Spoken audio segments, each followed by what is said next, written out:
Okay.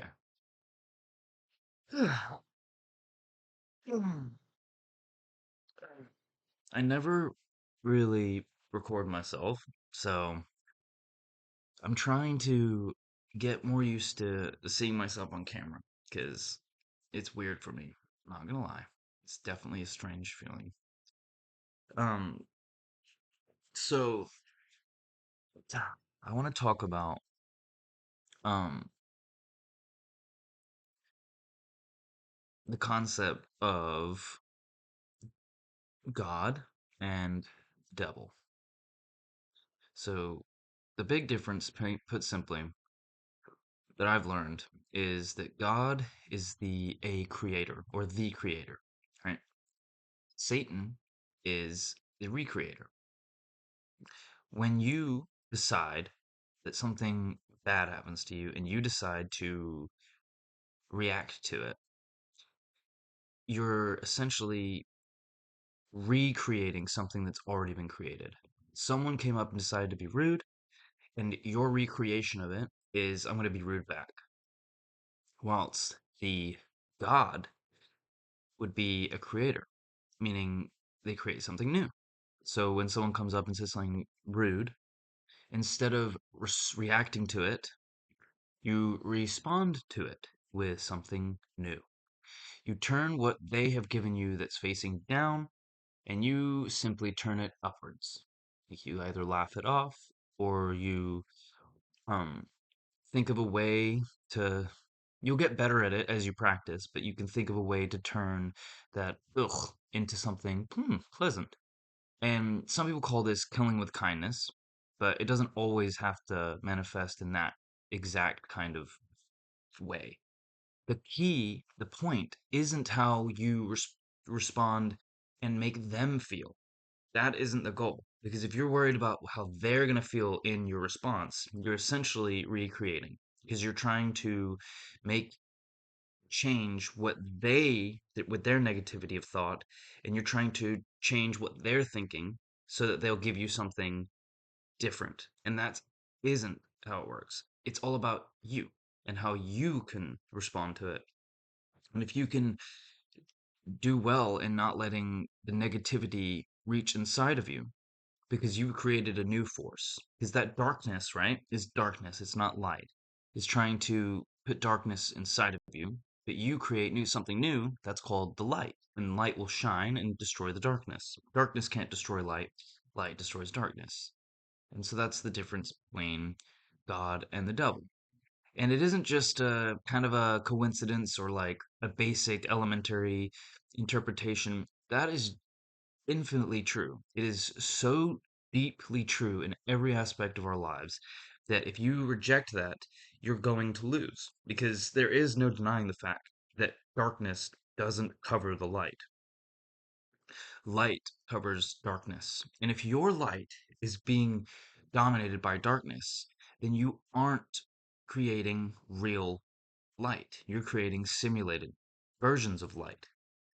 And simulated versions of light, we can get deeper into that, how that scientifically lines up with spiritually. But essentially, to simplify it, it just means that you are creating something new.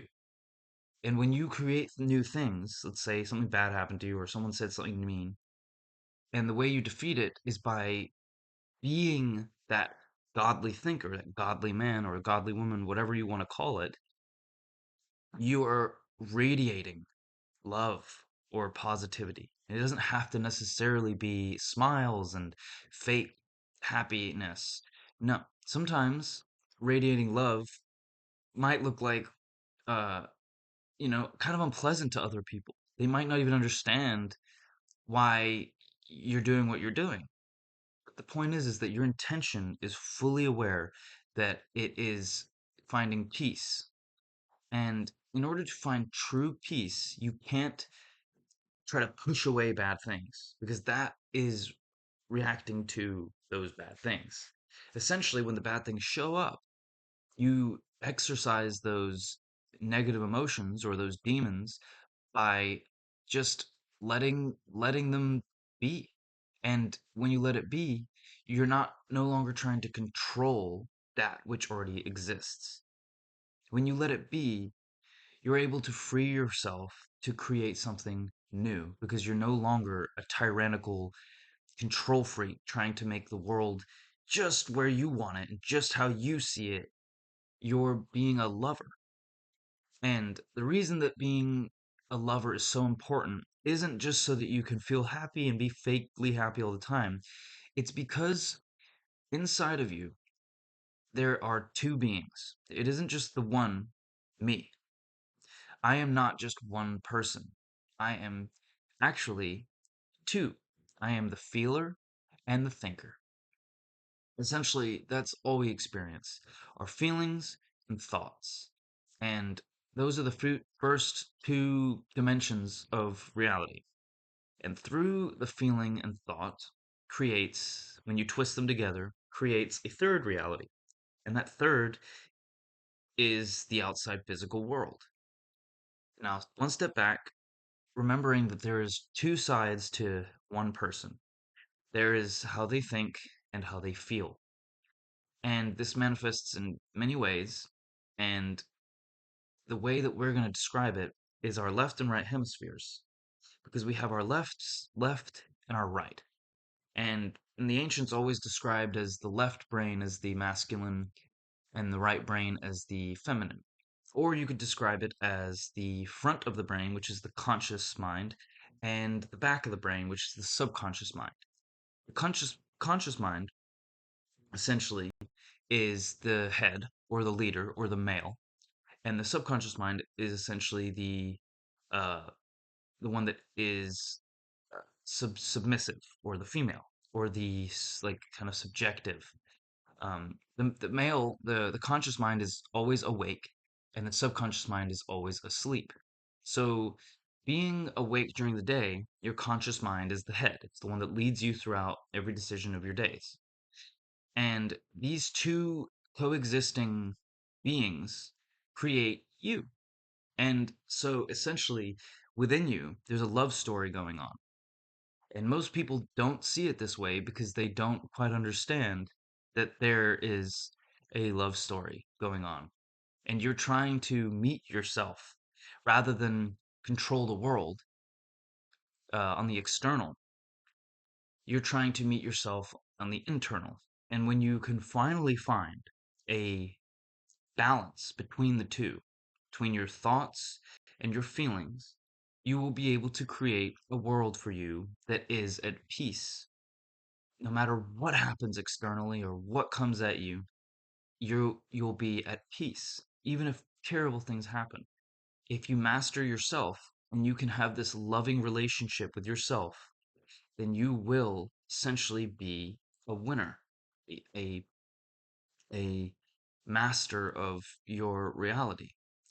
And these two things aren't just there to make you have a nice, luxurious, materialistic life. It is beyond that because this material world is temporary and it only exists for so long. Your desires of her or your desires and admirations of him or your desires for wealth or ease, all this stuff just comes with uh, an unbalance of the subconscious and conscious mind. If you can have a beautiful relationship with yourself and have this love story unfold properly, you become a godly person, someone who is willing to endure something terrible and create something beautiful. And that's what the ancient texts about God coming down to die for our sins and turn the most torturous thing that happened into the most beautiful thing that ever happened. Being the if you uh, take a innocent being, which is usually a baby, that's why they call it usually baby Jesus, and you throw them into torture, everyone would agree that's horrible. Having a baby be tortured is horrible. So being able to turn something like that into something as beautiful as a what they call a resurrection then come uh, you become able to turn bad things into good things. Alchemy talks about it in terms of the philosopher's stone, because the philosopher's stone takes metal and turns it into gold. The metal is the matter or the materialistic or the bad things that happen to you, because um, material things are why we die and why we suffer and why pretty much everything bad you can think of occurs because we exist in the material world. And when you can turn that metal, which is suffering, into gold, you're essentially turning suffering into joy. Or you can turn, it's saying that you're turning temporary illusion into permanent eternal peace. And, or better yet, you are turning an illusion into light, because light is not particle and it's not a wave. It is both at the same time, and it coexists harmoniously, perfectly, creating uh, eternity. And that's why light is eternal, because it thrives forever, doesn't have entropy. And entropy is moving into chaos. And every single material object that exists in the universe has entropy. Everything ages and everything dies. Um, and if you can learn that when uh, that you essentially are light being divided into duality, you realize that our lives are the manifestation of a split divinity, which is light turned into matter. And the way that we can enlighten ourselves is by turning that matter back into light. It's also the same reason we have a conscious being. The reason we have light in our eyes and when we die, the light leaves our eyes is because our soul, our spirit inside of us, is essentially light. And that's also why they say that light is in the ancient texts, that light is God and God is light. Because your consciousness is doesn't need to be here. We could think, function, and be robots, pro robots that don't age, and we would be and not be conscious. Just super, super intelligent and worthy of doing odd jobs really well. We don't have a conscious being behind the eyes. We just have the action and the thought. But without the feeling, that final piece, ingredient, you can't experience something. You have to have both thought and feeling merged together to create consciousness. And but we speak in it that term in that way because we're limited beings. But if we weren't limited and we were, let's say, God that didn't age, we would see it for what it is, and that it's not matter creating consciousness, but it's in fact consciousness that creates matter. Because with our thoughts and our feelings, you have two dimensions. And when you spin those two dimensions together, you create a third dimension. And that's the three-dimensional reality that we exist within. So essentially, we, because we have light in us or God within us, are creators. We create the universe. And again, most people don't see all these truths written in plain sight, because they are. They're written everywhere in all religions and all alchemy based subjects, science. Everything speaks in the same direction.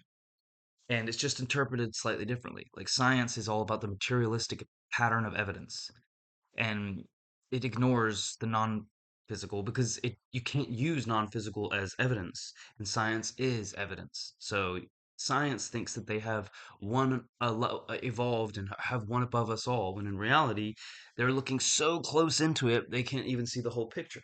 And it's okay. It's just that's what that philosophy is.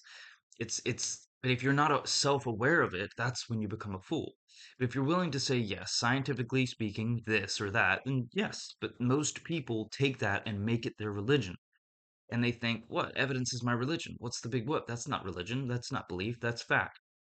And that's where the divide happens, you know? So, It's just important to know that light, which is electromagnetism, which is divinity, has been split into electricity and magnetism. Those are the two dimensions. And when those are split, they can spiral into one another. And there's many details with that, which makes sense because um, it becomes, but it becomes kind of complicated, and I don't want to really get into it in this video because I don't want to lose those of you that have watched this long. And but I eventually will. So in one of my next coming out videos, I will definitely explain it a little better and a little more vividly. But for now, we're gonna leave it at that. So I hope that someone is resonating with this and has learned something, or at least is agreeing with me. And if not, then go ahead and be willing to have a discussion about it. But if you came this far, I would assume that you resonate at least a little. So cool. Well, thank you for watching.